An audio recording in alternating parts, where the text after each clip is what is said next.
Hi guys, Matt here from Proline, and we have brand new Pro-Spec Shocks that we just released. We have the pre-assembled version right here that is brand new, and then we also have the kit version that we released a few months ago.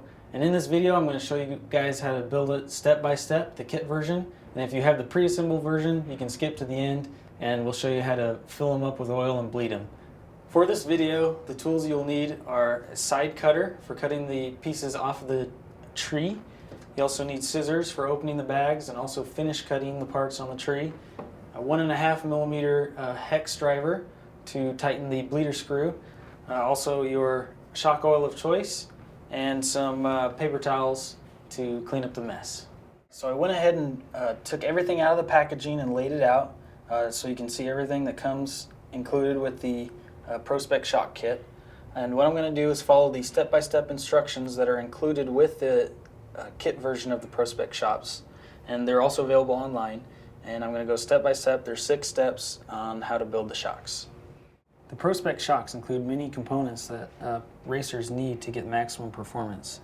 We include 1 millimeter and 2 millimeter shock limiters, and shock limiters usually indoors. You want to limit the travel of your shocks a little bit. Indoor and high traction environments. Outdoor and low traction environments, you typically want more suspension travel, so you wouldn't need the limiters. We also have a full range of springs.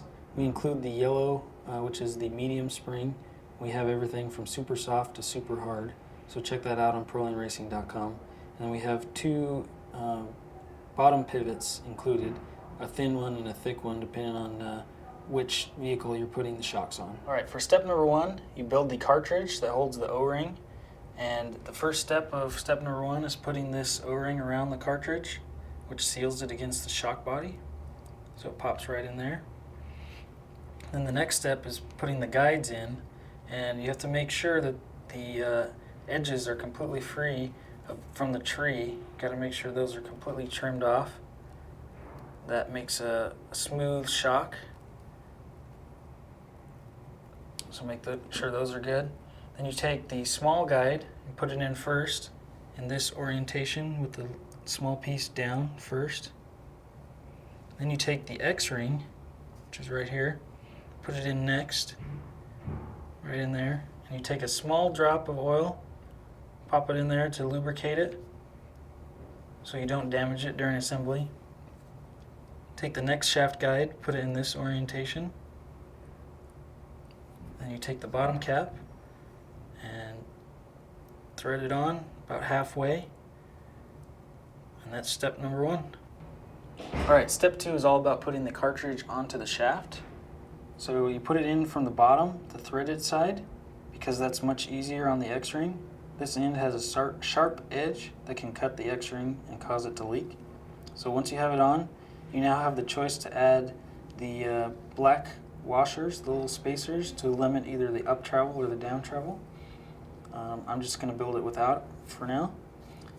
Next is you take the rod end and screw it on by hand a little bit. Get it started.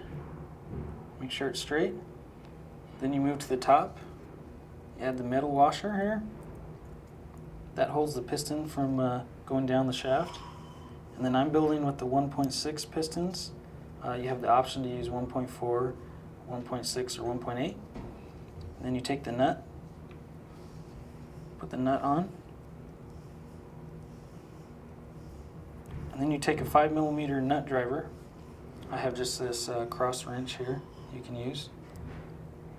And then you screw both of them together. So now you see you're starting really screwing on the bottom plastic piece first.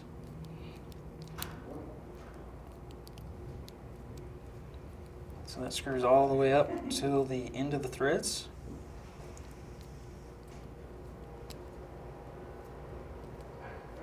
So you don't have to use a shock tool that might damage the shock shaft. And then you tighten the top, make sure it's nice and tight, and that this spins freely, but there's no up and down play. And that's step number 2. Okay, on to step number 3. You take the shock collar and this O-ring here and put the O-ring inside the shock collar This prevents it from backing in and out while you're adjusting your the tension on the spring. So it pops right in there, just like that. Then you thread it onto the shock body.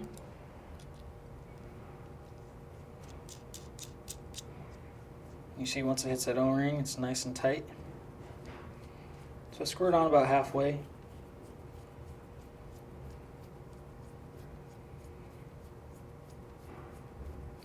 Alright, then you take what you assembled from step number 2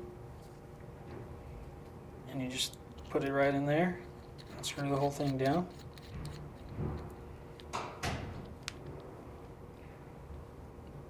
Alright, so then this is where you take the included shock tools and you tighten first the whole bottom cap, make sure it's nice and tight, and then you use the second bottom cap tool, make sure that's nice and tight, and now you fill your shock body up with your shock oil all the way to the top.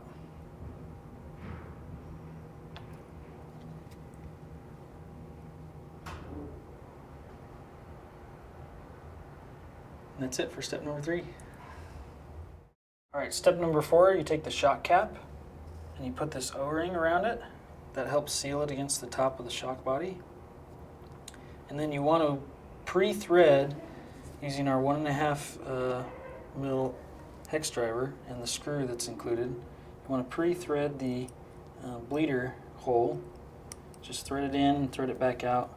Because once you get to the step where you want to screw this in, you want to make sure it's already pre-threaded into the plastic so it's nice and easy. So then pop that back out. Alright, and then now you're ready to go back to your filled up shock. And you make sure that all the air is bled out of there. So you filled it up, you let it sit for a little while. Make sure all the air bubbles, move it up and down a couple times. Make sure all the air bubbles are out of it.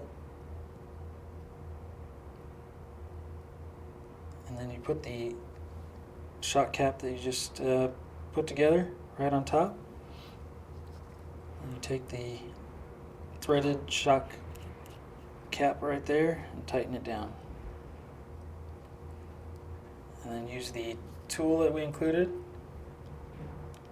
and tighten it all the way down as tight as you can. Alright, and that's step number 4. Alright, step number 5 is the final bleeding process of the shock. So what you do, you need your rag right next to you, and you slowly push up the shock shaft, and you'll see oil start coming out. You gotta be real slow, and you can just put that right into the paper towel that you have. I like to push mine all the way up until you have complete and no rebound. I like to build my shocks with no rebound. It seems to perform better that way. So you push it all the way up, then you take your bleeder screw and you screw it in. This is why you pre-threaded it earlier, to make sure it's nice and easy and doesn't get cross-threaded. So you tighten it down until it's tight, don't over-tighten it, and that's the final step for number 5.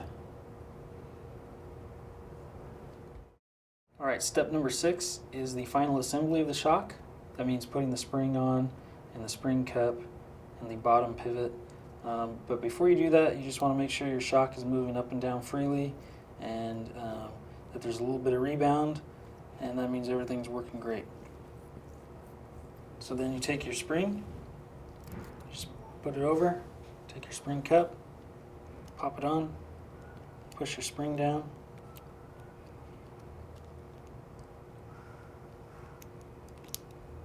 Make sure it pops into place, and then you take whatever bottom piece that works with the car that you're putting the shocks on, and you just pop that into place, and that's the Pro-Spec Shocks.